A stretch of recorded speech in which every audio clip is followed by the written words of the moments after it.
Chronique 3 contre 3 avec Denis Gauthier. Denis, aujourd'hui, j'ai envie qu'on soit positif parce qu'on a toutes les raisons du monde Mhm. d'être positif. Les Canadiens de Montréal qui se réveillent aujourd'hui, premier rang dans l'Atlantique, deuxième rang dans l'Est également. Grosse victoire hier, évidemment, contre les Panthers de la Floride, 6-2. Denis, avant de parler de Alexandre Texier, c'est absolument formidable ce qui se passe de son côté, j'aimerais ça Ouais. qu'on parle de ce qui se passe au Centre Bell en général. Ça fait longtemps que tu es analyste pour RDS. J'ai l'impression qu'il se passe quelque chose de spécial au Centre Bell. On l'a vu avec la vague contre les Flames de Calgary, la vague, encore une fois, Ouais. près de 4-5 minutes contre les Panthers de la Floride. C'est beau à voir parce que j'ai l'impression que les joueurs se nourrissent de la foule et vice-versa également. Ouais, absolument. Puis, tu sais, ça fait une douzaine d'années que je suis analyste au match du Canadien. Euh, c'est pour moi, ça a été une première de prendre mon téléphone et filmer les réactions et les gens qui faisaient la vague et qui criaient olé, olé pendant une intermission. C'est la première fois pour moi que je filmais ça parce que j'étais réellement impressionné. J'étais tu sais, enveloppé par la joie, le bonheur, le fun, le plaisir que les gens avaient à regarder le Canadien présentement. Et le Canadien aussi a joué et démontré tout le talent et la confiance dans laquelle il performait. Fait que pour moi, là, c'est comme j'ai l'impression qu'on voit une certaine réalisation maintenant là, chez les partisans après plusieurs années de vache maigre ici à Montréal.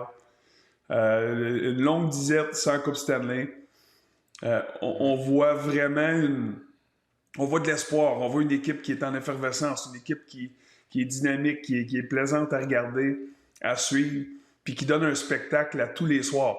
Quand que, même quand que les victoires ne sont pas nécessairement toujours au rendez-vous, le talent du Canadien parle souvent et parle régulièrement et on voit un beau spectacle, puis c'est le meilleur show en ville présentement. Je ne suis pas le premier à le dire, mais de voir les gens vraiment apprécier ce qu'ils voient, puis l'effort que les joueurs donnent sur la patinoire et la qualité de jeu qu'on voit avec tous les jeunes talents, qu'on sait qu'il sera là pour quoi, les 6, 8, 10 prochaines années. J'ai vraiment l'impression qu'on est en train de vivre quelque chose de spécial. Puis pour tous les fois où on dit que le Centre Bell est la meilleure arena dans la ligue à jouer, maintenant on vient Ouais. de lever ça d'un nouveau niveau et ça va être intéressant. Moi, je voyais tous les commentaires sur X ou peu importe sur Instagram. Il y a des gens qui venaient pas de Montréal, évidemment, qui disaient quoi, il y a une vague un mercredi soir, random un peu du mois de Ah ouais. janvier. Même affaire hier, une vague un jeudi soir. Oui, puis c'est le fun. Puis honnêtement, là, tu le sais, Denis, à quel point c'est pas qu'on souhaite que Montréal gagne nécessairement tous les matchs ou même la Coupe Stanley pour notre travail, mais c'est tellement plus plaisant Ouais. pour nous de travailler quand le Canadien va bien, quand le Canadien gagne, quand les partisans sont de Ouais. bonne humeur. Et c'est exactement ce qu'on vit présentement. Puis, une petite parenthèse aussi pour la foule. Moi, avoir entendu cette foule-là, tu sais, scander Monty, Monty, pour un gars qui se cherche, pour un gars qui, depuis le début d'année, c'est difficile. Montembeau, hier, je comprends, Ouais. gaffe sur le premier but des Panthers, j'ai pas de problème. Mais pour le reste, il a été solide.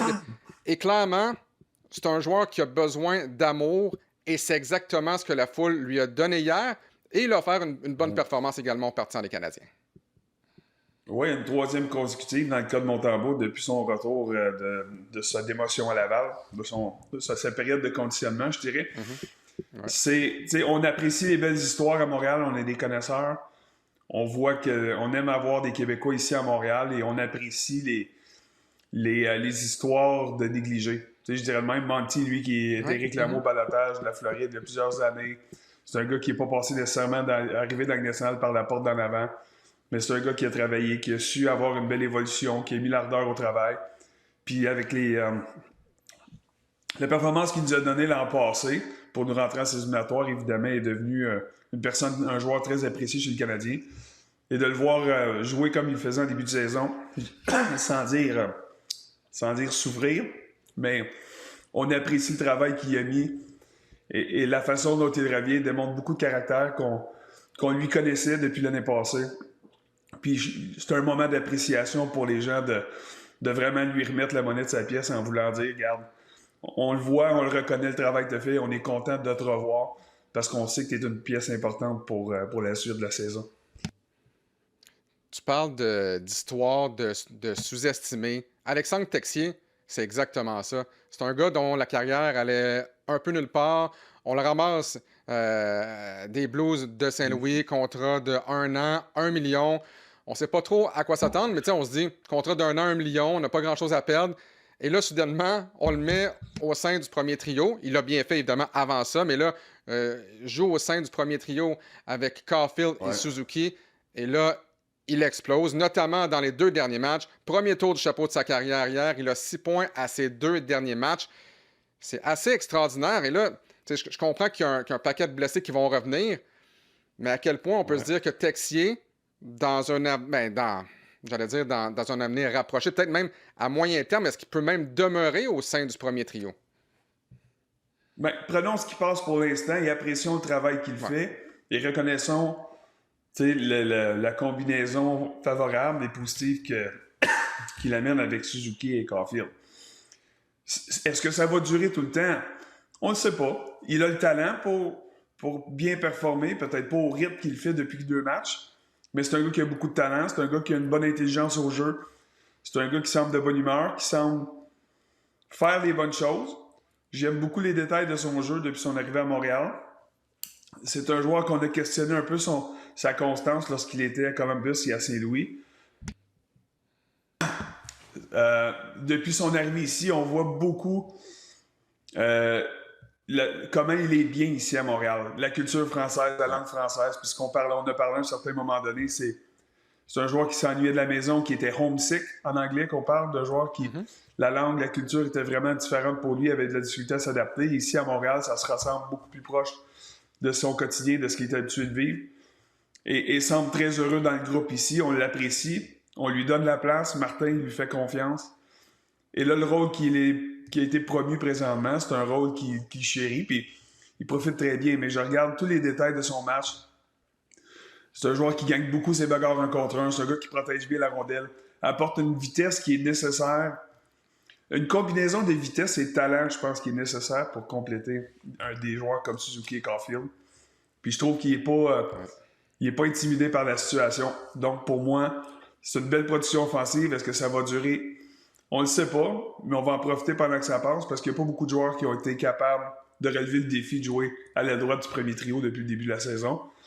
Donc, évidemment, avec l'émergence du deuxième trio, ça enlève une certaine pression à Suzuki, mais il faut dire que ce qu'il accomplit là, depuis le nouvel an, ou à peu près, c'est vraiment impressionnant.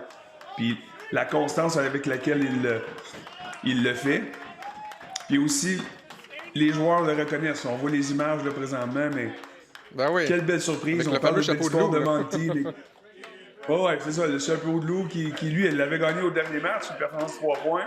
Les joueurs lui disaient de le garder, ils devaient le donner à Monty. Les joueurs disent à Monty de lui redonner parce que c'est Texier qui le mérite. On sait, tu sais ça, on se tire la pipe, on a du fun là-dedans, mais tu sais, c'est ça.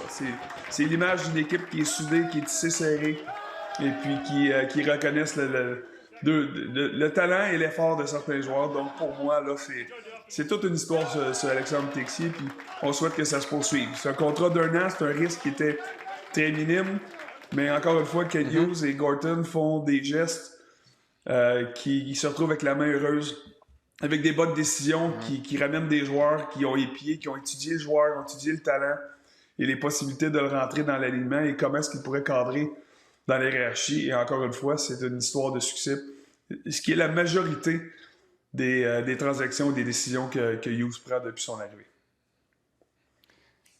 Denis, tu sais, on l'a dit à quel point il se passe quelque chose de spécial au Centre Bell, mais on l'a vu dans ces images-là, et c'est pas les premières images qu'on voit du genre dans le vestiaire des Canadiens.